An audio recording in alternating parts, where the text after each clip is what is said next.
NOC उससे कोई जलसा मैं कोई जलसा नहीं कर कौन सा लगाया कोई टेंट मैंने सिर्फ से रोड बननी थी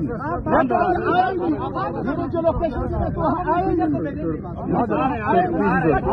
ये तो इसराइल की पुलिस इसराइल की पुलिस भी नहीं कर रहे आप लोग इसराइल की पुलिस हम न कोई काम कर रहे हैं न किसी के मुखालिफत में कर रहे हैं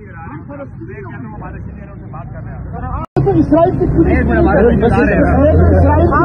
नहीं कर रहे आप लोग इसराइल की पुलिस हम न कोई काम कर रहे हैं न किसी के मुखालिफत में कर रहे हैं। ये देखें जी, ये सेनेटर साहब को घेर लिया गया है।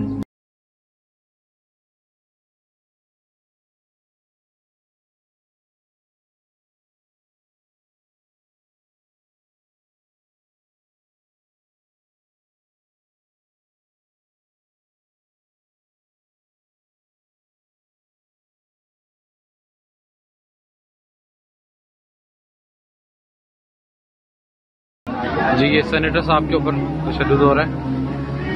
सेनेटर साहब ने हाथ में झंडा पकड़ा हुआ है।